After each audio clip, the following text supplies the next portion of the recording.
네, 성도 여러분 안녕하십니까? 네, 찬양대 찬양 감사드립니다. 네, 오늘 노트북을 제가 2개를 들고 왔는데 제가 장연교에서부터 이제 노트북을 2개를 펼치고 하나는 PPT, 하나는 원고를 보는 식으로 했는데 참 편하더라고요. 공릉동 교회에서도 그렇게 했는데 교회에서도 여러분들 좀 익숙하지 않지만 노트북이 2대인 거 보면서 뭐 기계가 저렇게 많나 생각하지 마시고 제 말씀에만 집중해 주시면 감사하겠습니다. 예, 오늘 우리 마승락 장로님 지인이신 정기영 선생님께서 함께 하셨는데 안교 시간이 소개가 안 되었습니다. 네, 진심으로 환영합니다. 네, 감사합니다. 네. 그 새해 벽두부터 이제 우리가 안교 시간에 헌금 작정을 했는데 나라도 경제도 어려워지는 상황인데 헌금에 대한 부담을 드릴 수밖에 없는 그런 형편에 대해서 담임 목사로 조금 무겁기도 한데 마음이 역으로는 이 성경을 보면 어려울수록 또 하나님을 의지하고 하나님께 나가는 믿음으로 여러분들의 현실의 문제를 해결하는 축복을 얻을 수도 있다고 하는 것입니다. 그래서 이런 모든 부분들에 대해서 부담을 갖지 마시고 믿음으로 하시는데 하나님께 우리가 향한 어떤 그런 헌신과 공격적인 믿음을 통해서 이 위기의 순간이 더 큰 은혜와 또 축복과 하나님을 만나는 계기가 될 수 있다고 하는 사실을 생각하시면서 교회에서 하는 하나하나를 다 긍정적으로 좀 생각해 주시면 감사하겠습니다. 네, 오늘부터 길고 긴 명절이 이어지는데 많은 분들이 고향을 방문하기 위해서 귀성을 하실 텐데 그래서 오늘은 어떤 말씀을 좀 전할까 하다가 예수님의 공생애 중에 고향을 처음으로 방문하셨을 때 그 한 달 동안에 벌어진 이야기를 좀 하면 조금 뭔가 이렇게 고향이라고 하는 것과 또 연관되어지지 않을까. 근데 고향 이야기라고 해서 편안한 이야기는 아닐 것입니다. 네, 주석을 보면 예수님의 공생애의 시작은 기원후 27년 가을로 봅니다. 네. 그때 부모님을 떠나서 요단강으로 가서 침례를 받아요. 그 이후에 예수님이 첫 번째 고향을 방문했다고 하는 기록은 언제인가 하면 공생애가 3년 반이잖아요. 그 중에 한 절반 정도가 지나가는 이 기원 후 29년 늦은 봄쯤에 처음으로 이제 이 고향을 방문합니다. 그리고 다시 1년이 지난 후에 30년 이른 봄에 두 번째이자 마지막으로 이제 고향을 방문하는데 근데 그 첫 번째 기록은 누가복음 4장에 기록되어져 있고 두 번째 방문 기록은 마가복음 6장에 기록되어 있는데 오늘 여러분들과 함께 나눌 그 이야기는 첫 번째 방문, 예수님이 부모님을 떠나갔다가 1년 반 만에 이제 고향으로 돌아오는 그 이야기, 그 하루 동안에 벌어진 일을 좀 한번 함께 나누려고 합니다.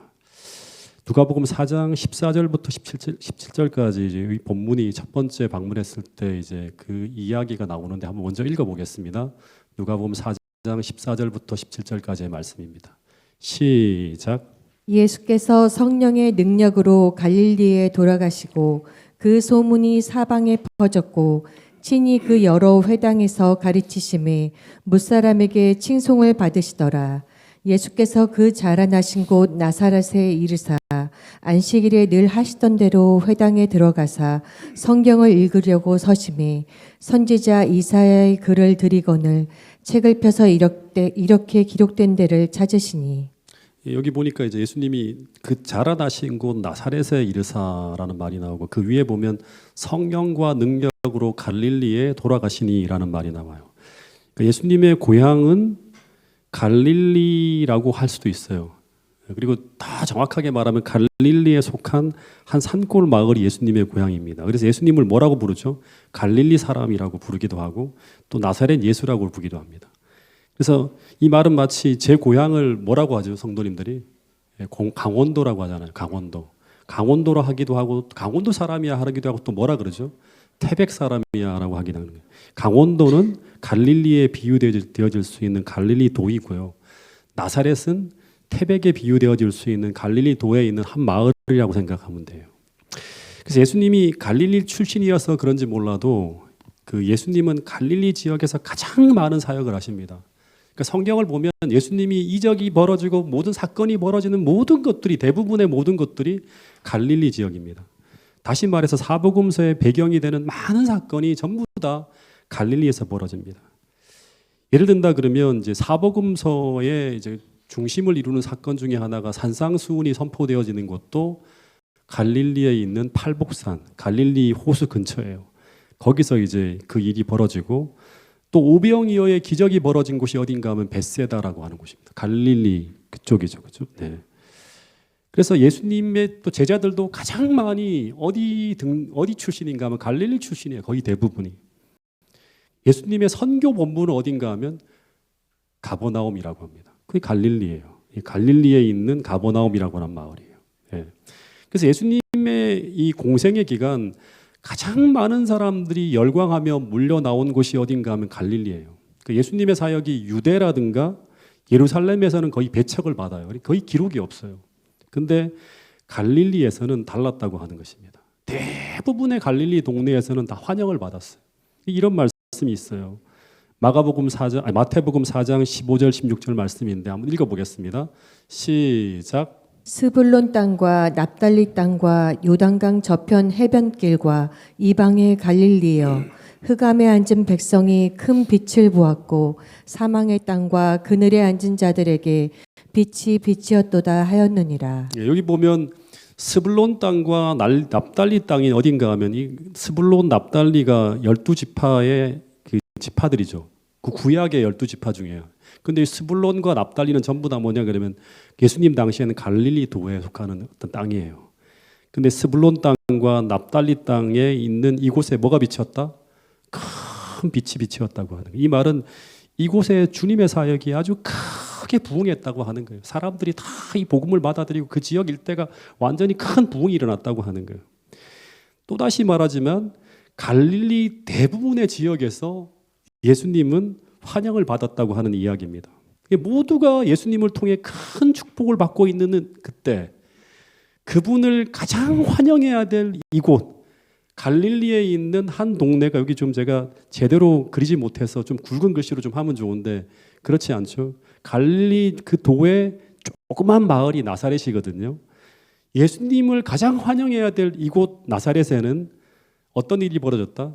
예수님을 2번씩이나 거절하는 일이 벌어졌다고 하는 것입니다. 근데 이 나사렛 동네 사람들이 예수님을 거절한 이유가 뭘까요? 이 동네 사람들이 예수님을 어린 시절부터 모든 것을 다 보아왔기 때문에 그래서 예수님에 대한 신비스러움이 없어서 그래서 거절했을까요? 절대 그렇지 않습니다. 절대 그렇지 않아요.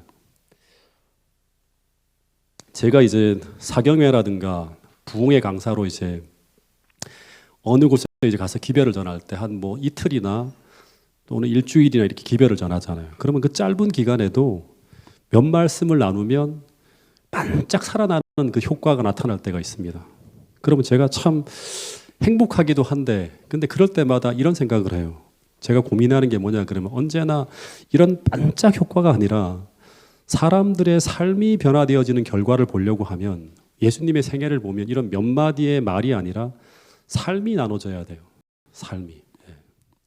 그러려면 어떤 일이 벌어져야 되는가 하면 오랜 시간 이 예수님과 함께 지내는 시간이 필요해요. 그러면 우리 삶의 가려진 모습들이 하나 둘 벗겨지고 드러나게 되면서 그 사람이 진짜 어떤 사람인지가 다 드러납니다. 오랜 시간을 함께 지내면. 그때부터 이제 뭐가 시작되는가 하면 몇 마디의 말씀이 아니라 삶과 생애가 함께 나누어지는 일이 시작되어집니다. 그때부터 참된 사역이 시작되는 거예요. 그런데 그런 모습을 다 보면서도 친밀함 정도가 아니라 여전히 감화 감동을 받는 그런 일이 벌어진다고 하면 거기서는 반짝 효과가 아니라 이 삶이 확 바뀌는 그런 어떤 변화가 일어난다고 하는 것입니다. 근데 예수님과 제자들 사이를 보면 예수님과 제자들은 거의 매일 같이 먹고 같이 자고 하면서 24시간 같이 붙어 지내서 가족이나 친구 이상의 친밀함을 유지하며 지내는 사람들이 예수님과 12제자들이었어요. 그래서 아마 상상해 보면 이 제자들은 예수님의 잠버릇까지 다 알 거예요. 이 사람이 잘 때 어떤 버릇을 하는지, 좋아하는 음식도 알 거고 즐겨 부르시는 노래를 참 좋아한다고 하니까 어떤 노래를 18번 곡은 뭔지 다 알 거예요. 심지어 상담하고 설교하는 버릇까지 모든 것을 알았을 것입니다. 왜냐하면 예수님은 아침부터 저녁까지 그분의 생애하시는 모든 모습이 다 오픈되어져 있어요. 신비스러운 모습이 하나도 없는 분이 예수님이었어요. 그런데 그 격없는 친밀함과 24시간 완전히 오픈되어진 그분의 삶이 제자들로 하여금 예수님의 기별을 받아들이는데 부정적인 영향을 끼쳤는가? 메시아로서 그분을 받아들이는데 장애가 되었는가? 그렇지 않았고 도리어 그런 오픈되어진 그 모습이 제자들로 하여금 더욱 주님께 더 나가게 만들었다고 하는 것이 이 예언의 신이라든가 성경의 기록이에요. 이게 참 큰 도전이 되는 것입니다. 우리 작은 교회 리더들이나 저에게 큰 도전이 되는 그런 어떤 말씀이라고 하는 것입니다. 근데 여러분이나 저는 어떨까요? 우리의 삶이 공개되어지면 공개되어질수록 속 깊은 내용이 드러나면 드러날수록 사람들은 우리를 목사로서, 장로로서, 교사로서, 집사로서, 한 리더로서, 한 성도로서 더 좋아하고 더 존경하며 더 가까이 여러분에게 다가가게 만들까요? 아니면 그 속이 드러나면 드러날수록 알려지면 알려질수록 실망하고 싫어하면서 점점 더 멀어지게 만들까요?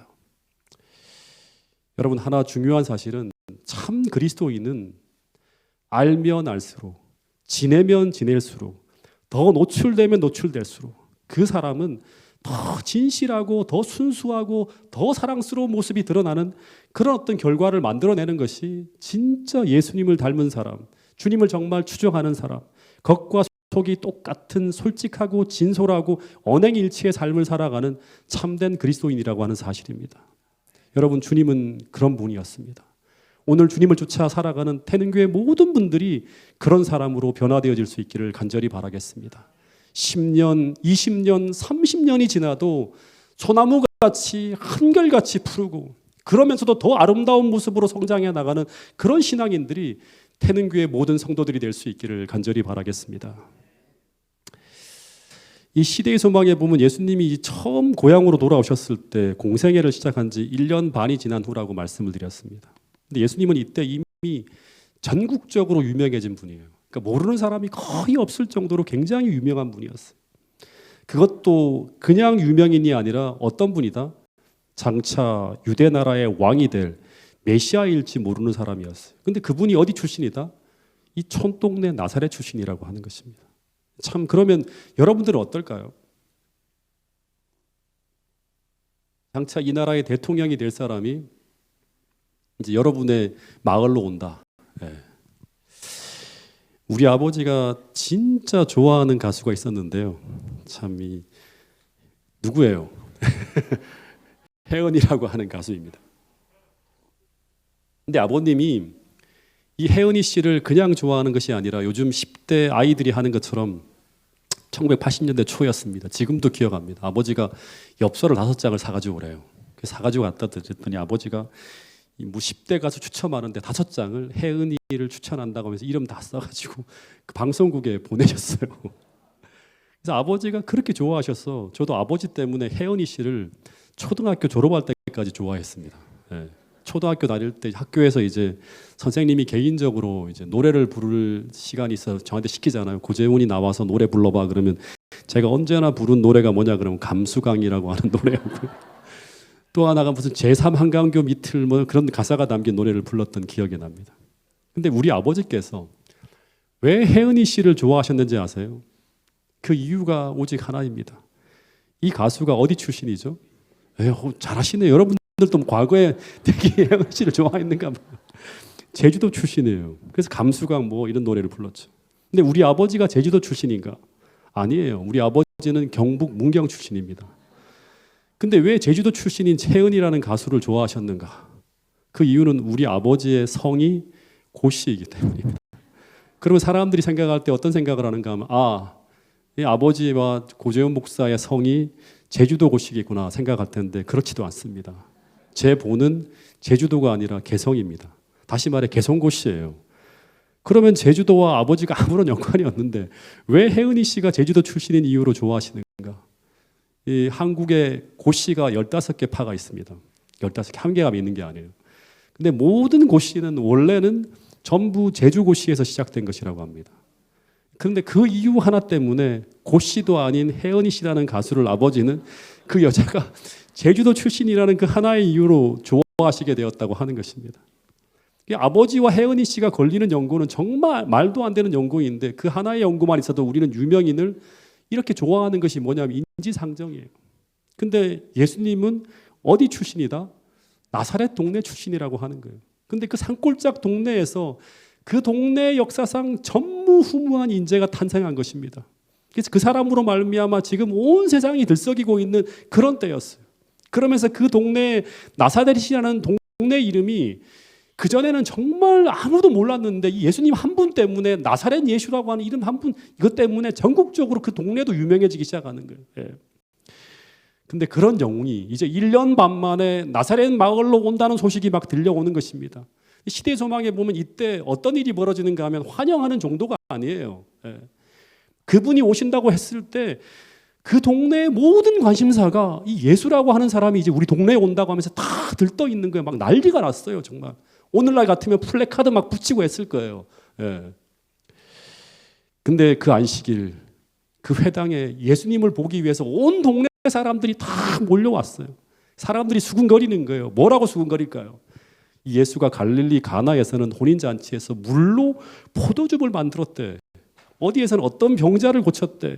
또 어디에서는 어떤 귀신을 낫게 했대 하면서 온통 이전에 행하신 이적 이야기로 온 회당 안이 막 술렁거렸다고 합니다. 그러면서 모두 다 기대하기를 어떤 기대를 하고 있는가 하면 그럼 고향인 이곳에서는 그것보다 훨씬 더 큰 이적이 벌어질 텐데 어떤 기적을 하실까? 나타낼까? 왜냐하면 이 예수는 어디 출신이다?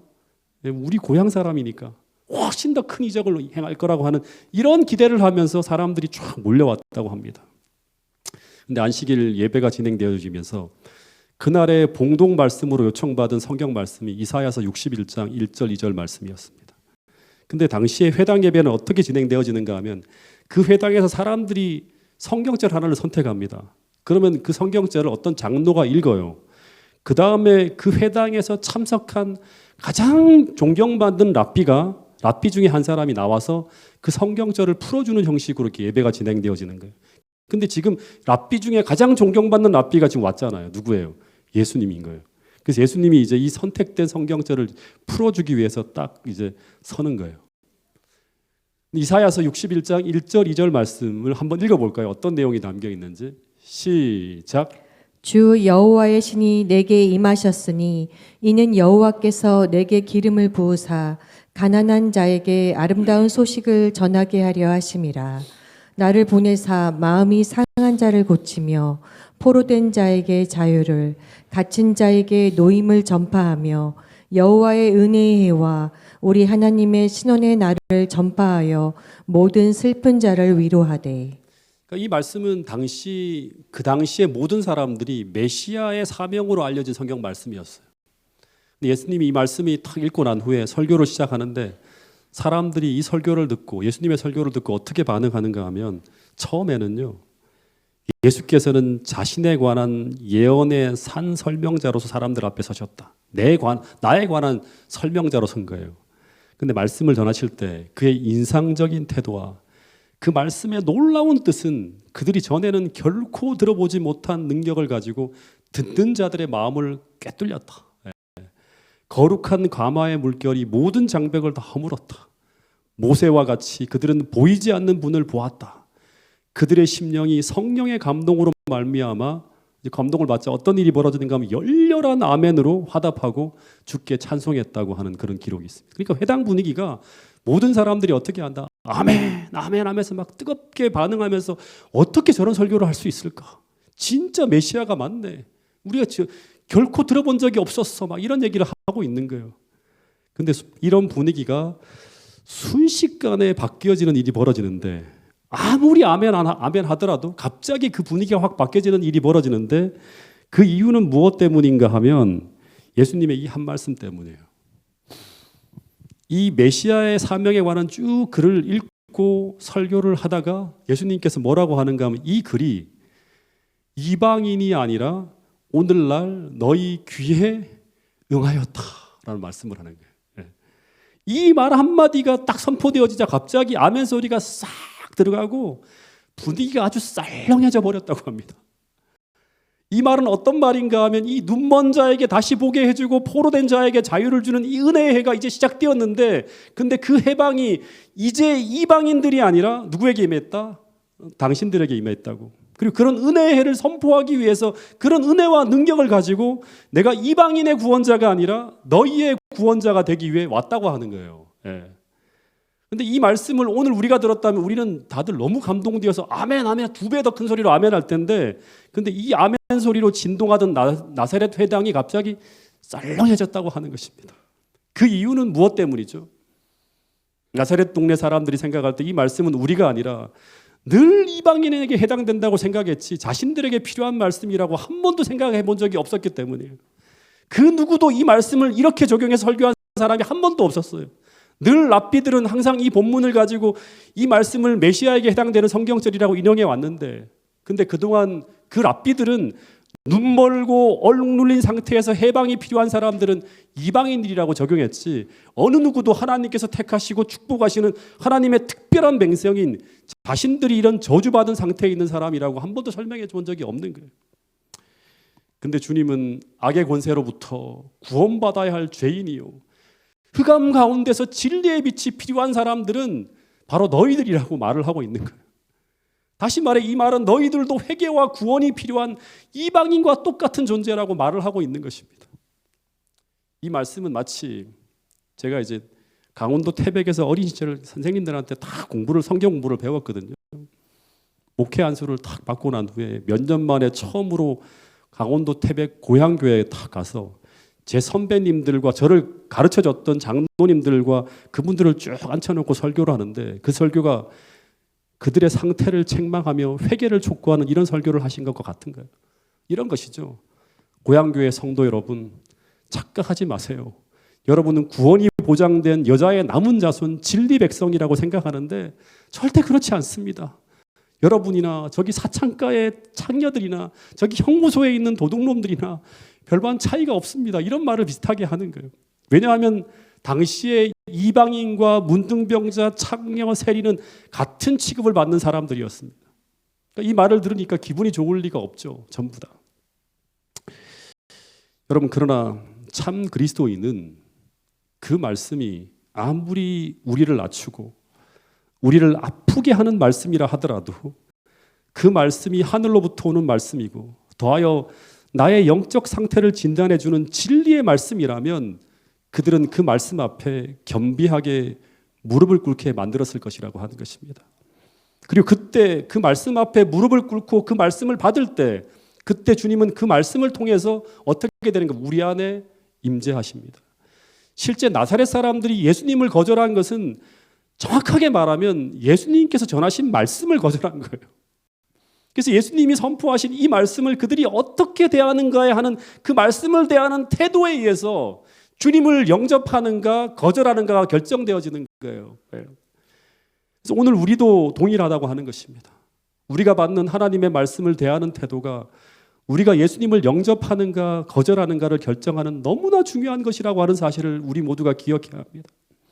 근데 당시 나사렛 사람들은 이 하나님의 말씀을 들으면서 어떻게 했다? 분개했어요. 왜냐하면 당시 예수님이 전하시는 말씀은 그들이 기대하는 말씀이 아니었기 때문이에요.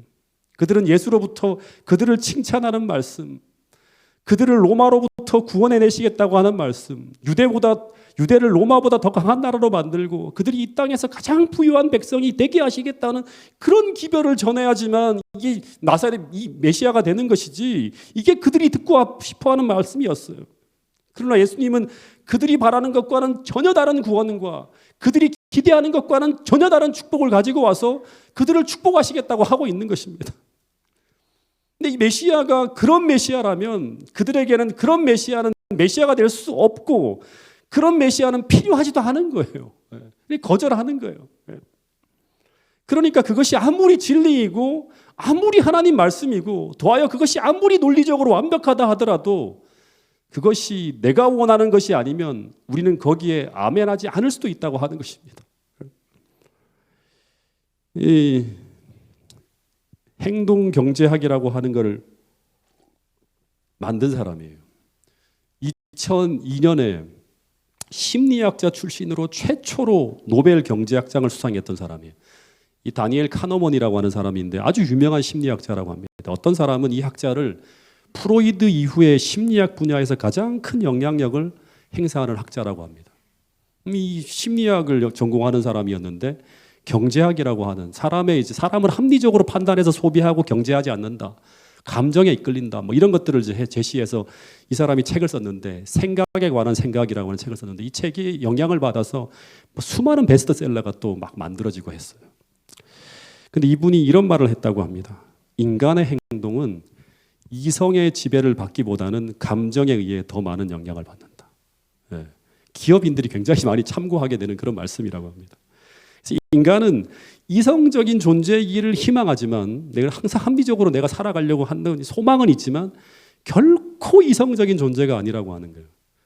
합리적 판단을 하고 합리적으로 의사결정을 하는 것처럼 보이지만 절대 그렇지 않다고 하는 거예요. 네. 이거를 처음엔 전 잘 몰라서 처음에 목회할 때 되게 많이 힘들었습니다. 네. 여러분 이것은 성경적 관점이기도 합니다. 인간이 타락한 이후에 사람은 이성의 지배를 받기보다 대부분 타락한 감정과 본성에 이끌려 살아갑니다. 이게 대부분의 사람들의 모습이에요. 이 다니엘 카너먼이라고 하는 사람은 이 주장의 근거로 이런 이야기를 합니다. 실제 사람들이 담배를 피우는 것이 얼마나 해로운지를 알고 있고 그것을 피우면 안 된다는 것을 매 순간 이성이 알려줍니다. 그럼에도 불구하고 우리가 담배를 피우게 되는 것은 이성보다는 감정이 우리를 더 강하게 이끌고 있기 때문이에요. 네. 다시 말해 흡연자들은 담배 피우는 것이 몸에 해롭다는 것을 이성적으로 알아요. 그리고 계속 그렇게 살면 뭐에 걸릴 수 있다? 폐암에 걸릴 수도 있고 한 모금 피울 때마다 수도 없이 많은 발암 물질이 체내로 들어간다는 게 막 글귀로 써져 있잖아요. 그러나 그들은 합리적 이성이 아니라 감정이라는 느낌을 따라간다고 하는 것입니다. 사람들이 바람을 피우는 것도 마찬가지죠. 그것은 큰 범죄이고 그렇게 할 때 부부간의 신뢰가 깨어진다고 하는 걸 알아요. 가정이 흔들린다는 것도 알아요. 하지만 그 로맨틱하고 달콤한 감정이 나를 이끌 때 우리는 그 타락한 감정에 이끌려 갈 수도 있다고 하는 것입니다. 여러분 그래서 이제 심각한 건 뭐냐 그러면 사람들이 이런 잘못된 선택과 잘못된 행동을 할 때 그 실수와 잘못을 인정하며 개선하려고 하는 것이 아니라 대부분 자신의 행동을 정당화하려고 하는 이성적 근거를 찾는다고 합니다. 그러니까 우리가 나쁜 행동을 하고 분명히 실수를 했는데도 그것을 인정하려 하지 않고 그러한 행동을 한 이유와 근거를 이성적으로 찾는데요. 근데 그 근거들이 대부분 합리적인 것이 아니라 단지 그 행동을 하게 만든 그 감정을 정당화하는 불합리한 근거에 불과하는 것이라고 합니다. 이걸 가지고 뭐라고 하는가 하면 인지편향, 확증 편향이라고 하는 거죠. 그러니까 자신의 기존 신념을 뒷받침하는 것만 믿으려 하고 그것만 보려고 하는 거예요. 여러분 중요한 것은 이겁니다. 신앙이라고 하는 것은 어떻게 보면 이 말이 참 중요한데요. 성화된 이성을 통해서 예언의 신에 나오는 어떤 문구들이에요. 성화된 이성을 통해서 진실을 자신의 편리대로 왜곡해 보려고 하는 타락한 감정을 이겨내는 것이라고 할 수 있습니다. 이 성화된 이성이라고 하는 단어는 예언의 신에 많이 등장하는 거예요. 이것을 가지고 엘렌 화이트는 뭐라고 하는가 하면 이성이 감정을 지배하게 하라고 하는 말씀이 수도 없는 곳곳에 등장하는 거예요. 여러분 때때로 우리는 말씀을 읽을 때, 말씀을 들을 때 이런 말씀을 들을 수 있어요. 저는 말씀을 펼 때마다 계속 그걸 봐요. 너는 지금 잘못되었다고 하는 거예요.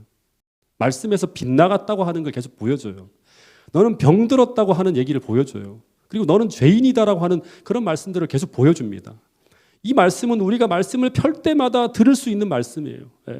그런데 이런 불편한 이야기가 들려올 때 우리는 있는 그대로 우리 스스로를 볼 수 있는 용기와 정직함이 필요한데 근데 이게 쉽지 않은 거예요. 안 받아들이려고 하는 거예요. 그런데 하늘에서 오는 믿음은 하나님의 말씀을 겸손하게 받을 수 있게 만듭니다. 그래서 우리가 하나님을 모시고 살아간다고 하는 것은 어쩌면 겸손하게 하나님 말씀을 받고 그 말씀의 인도하심을 따라가는 삶이에요. 거기에는 절대적으로 하나님 말씀 앞에 자신을 낮추고 굴복하는 이 겸손이라고 하는 것이 반드시 포함되어져 있다고 하는 것을 잊어서는 안 됩니다. 근데 당시 나사렛 주민들은 그런 믿음이 없었다고 하는 거예요. 여러분 그래서 나사렛 주민들이 예수님을 거절한 가장 중요한 이유 중에 하나는 뭐냐 그러면 이분이 나사렛 출신이기 때문에, 다시 말하면 이 사람이 내가 어릴 때부터 보아왔던 그 사람이기 때문이 아니라 말씀을 읽어보고 시대의 소망을 읽어보면 예수님이 전하신 그 말씀 때문이에요. 만약에 그들이 원하는 기별을 전했으면 절대 그렇게 하지 않았어요. 예수님이 그들에게 전하신 말씀이 그들을 낮추는 기별이었고 더하여 그들의 죄를 책망하신 기별이었기 때문이라고 하는 거예요. 여러분, 주님은 우리를 위로하여 주고 우리에게 용기를 주기 위해 오시기도 하지만 때로는 그 위로와 축복과 용기를 주기 전에 먼저는 우리의 현실을 적나라하게 드러내어서 먼저 우리로 하여금 그분의 축복을 받을 수 있는 상태로 우리를 바꾸어 주기를 원하신다는 사실을 우리 모두가 기억할 수 있게 되기를 간절히 바라겠습니다. 근데 이런 말씀의 인도를 받는 것이 쉽지 않다고 하는 것입니다. 왜냐하면 그것은 나의 본성과 반대되는 것이고 더하여 그것은 나쁜 것이고 나를 낮추는 과정이 될 수도 있기 때문이에요. 그래서 이런 감정이 일 때, 이런 불편한 생각들이 막 몰려올 때 그때 성화된 이성으로 해요. 성화된 이성에, 우리의 이성이 아니라 그 불편한 감정을 다스리기 위해서 우리에게 무엇이 필요한가 하면 하나님의 도우심이 필요한 거예요. 여러분, 그래서 기도하지 않으면, 솔직하게 여러분들에게 불편한 진실을 하나 알려드리면, 기도하지 않으면 정말 성화된 이성이 우리를 지배하지 못하면 우리는 내 타락한 감정에 지배되어져 살아가지 절대로 하나님 뜻대로 살 수가 없습니다. 이건 확실한 것입니다. 내가 미워하는 사람을 사랑해야 하는 것을 우린 이성으로는 알죠. 그죠? 그러나 그 말씀에 순종하려면 어떻게 해야 되죠? 불편한 감정의 벽을 넘을 수 있어야 됩니다. 근데 대부분 그 감정에 가로막혀서 하지 못할 때가 너무나 많다고 하는 것입니다. 이런 큰일 말고 사소한 부분도 마찬가지예요. 이 타락한 감정에 끌려가고 이런 어떤 감정에 우리가 지배되어 살아가면 하루 종일 우리는 고통스럽고 불편한 일을 겪을 수 있습니다. 부부간에 몇 마디의 말에 감정이 상하고 불편해지면 소중한 일을 그르칠 수도 있다고 하는 것입니다. 조금 더 실제적으로 말을 하면 최근에 벌어진 일이 아니니까 여러분 그거 생각하지 마십시오. 오래전에 있었던 일입니다. 젊은 날에. 가족들과 여행을 하는데 다 같이 행복하게 여행을 하기로 계획을 세운 후에 출발을 하는데 제 아내가 잔소리로 몇 마디를 말을 하는 거예요. 근데 마음이 팍 상하는 거예요. 이 말에. 근데 이제 빨리 나쁜 감정을 해결해야지만 이 여행이 행복하다는 것을 압니다. 근데 이 감정을 쉽게 툭 털어내지 못하는 거예요. 이성은 이렇게 하면 이 여행을 망치고 굉장히 아쉽게 여행을 보내게 된다는 것을 계속 알려줘요. 그래서 놀라운 것은 뭐냐 그러면 제가 그 감정에 지배되어서 여행을 다 망치는 쪽을 택하려 한다고 하는 거예요. 여러분, 이게 우리의 현실입니다. 근데 거기에서 빠져나오려고 얼마나 몸부림을 치는지 몰라요. 그래서 타락한 감정에 끌려가지 않기 위해서 우리에게 무엇이 필요한가 하면 여러분, 그래서 믿음이 필요한 거예요. 믿음은 성화된 이성이 타락한 감정을 지배하도록 만드는 힘이에요. 이게 믿음이라고 하는 것입니다. 근데 이것을 배우지 못하면 어떻게 보면 하루 종일, 이게 약하면요, 하루 종일 어둡고 불편하고 심지어 지저분한 감정에 지배되어서 하루 종일 하나님의 뜻이 아닌 내 기분에 사로잡혀서 불행하게 하루를 망치면서 보낼 수 있다고 하는 것입니다. 그래서 하루 종일 우리 삶이 타락한 감정이 아닌 성화된 이성의 지배를 받아가도록 하기 위해서 어떻게 해야 된다? 기도해야 되는 거예요. 여러분, 특별히 제가 새벽마다 기도하는 게 뭐냐 그러면 내 타락한 감정과 죄된 욕망이 나를 지배하지 않도록 성령으로 제 마음을 씻는 일을 매일같이 합니다. 여러분, 그렇지 않으면 맨날 우리는 하루를 보낼 때 이 감정의 요동함 속에서 하루 종일 아쉽고 후회스럽고 하지 말아야 될 일들을 하고 불행한 선택을 하면서 불행한 삶을 살았다고 하는 걸 깨닫고 하루 종일 후회하는 그런 일들을 무수히 반복할 수 있다고 하는 것입니다. 진짜 해야 되는 일인데 감정에 지배받으면서 못하는 일들이 너무나 많은 거예요. 다시 돌아가서 이런 생각을 한번 해보게 됩니다. 내가 나사렛 동네 당시 주민이라면 나에게 이런 말씀을 하시는 이런 예수님을 나는 어떻게 대했을까 하는 것입니다. 여러분, 예수를 우리는 사랑한다고 해요. 근데 이런 말씀을 하는 예수를 나는 어떻게 대했을까? 나에게 이런 말씀을 하시는 예수님을 나는 정말 사랑할 수 있을까? 한번 생각해 보세요. 여러분들은 어떻습니까? 여러분에게 이런 말씀을 하시는 주님을 여러분들은 사랑할 수 있을까요? 우리는 나사렛 주민과 다르게 행동할까요? 아니면 우리도 이들과 합서해서 주님을 배척하는 무대, 그 무리에 가담하진 않을까요? 만약 우리가 우리 자존심을 조금만 상하게 해도 쉽게 미워하고 무너지며 견디기 힘들어하는 그런 존재라면 우리는 분명히 나사렛 주민과 별바 다르지 않게 행동했을 것입니다. 이것은 100%예요. 100%. 여러분, 그래서 내가 그리스도와 함께 십자가에 못 박힌다고 하는 것, 내가 나의 십자가를 진다고 하는 것, 이건 말로는 굉장히 쉬운 거예요. 말하기는 굉장히 쉬워요. 예. 이런 걸 가지고 찬미하기도 되게 쉽습니다. 근데 이것을 여러분의 삶의 현장에 직접적으로 도입하는 순간 굉장히 어려운 일이 될 수도 있다고 하는 것입니다. 근데 이 순간에 한 스텝을 나가는가 못 나가는가가 우리 신앙을 결정짓는다고 해도 과언이 아닙니다. 여러분, 내가 그리스도와 함께 십자가에 못 박힌다고 하는 것은 이것은 나의 타락한 감정을 성화된 이성에 완전히 못 받고 굴복하는 것입니다. 네. 여러분, 그래서 기도가 필요하고 성령의 도우심이 절대적으로 필요한 것입니다. 태능교회 모든 성도들이 정말 이 경험 속에 들어가서 진짜 우리가 노래하고 읽고 찬양하고 하는 이 성경 구절들이 무엇을 의미하는지를 삶을 통해서 경험하고 그것을 노래하고 간증하고 전할 수 있는 태능교회 모든 성도들이 될 수 있기를 간절히 바라겠습니다. 당시 나사렛이라는 동네는요, 여러분 아시죠? 이게 선한 사람들이 많았을까요? 그렇지 않고 죄악이 난무하고 부도덕이 판을 치는 그런 악한 동네였습니다. 그러나 내가 아무리 나쁘고 내가 아무리 비난받을 행동을 하며 살아가고 있어도, 심지어 내가 그런 사람이라는 것을 스스로 알고 있어도 상대가 그것을 콕 집어서 이야기하면 우리는 어떻게 되죠? 듣기 힘듭니다. 왜 그런 말을 하지 하면서 힘든 거예요. 심지어 그 말씀하는 대상이 예수님이라고 하더라도, 전국적으로 모든 사람들이 랍비라고 인정하는 그 사람이라고 하더라도 그걸 탁 집어 말을 하니까 이걸 인정하지 않으려고 하는 거예요. 그래서 예수님이 너희들은 나의 은혜가 필요한 죄인들이라고 선언하자, 그러자 이런 생각을 하기 시작했다고 합니다. 참 놀라운 거죠. 그 전까지만 하더라도 와 하는데 이 사람이 누구지? 메시아가 아니라 요셉의 아들이 아니냐고. 바로 얼마 전까지 우리 마을에서 가장 가난하고 천한 목수의 아들이 바로 이 사람 아니냐고. 이제 막 비판하는 것들을 막 찾기 시작하는 거예요. 확증 편향, 인지 편향이 막 벌어지는 거예요. 그리고 쟤는 내가 회당 다닐 때 학교도 다니지 않은 나보다 가방끈도 짧은 사람이라고 하면서 그래서 저런 근거 없는 설교를 하는 것이라고. 그러면 사람들이 말씀을 듣는 자리에서 막 일어납니다. 소동이 일어납니다. 그러면서 더 이상 설교가 진행될 수 없는 분위기가 쫙 만들어집니다. 이때 예수님이 마지막으로 아주 간절한 마음으로 한 번 더 강한 기별을 전하셨는데 그게 우리가 읽었던 교동문이죠. 어떻게 보면 오늘 우리가 들어야 될 이야기의 결론일 수 있습니다.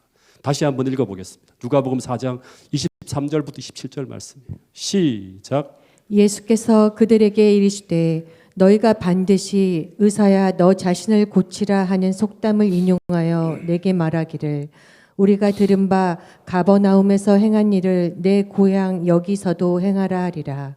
또 이르시되 내가 진실로 너희에게 이르노니 선지자가 고향에서는 환영을 받는 자가 없느니라.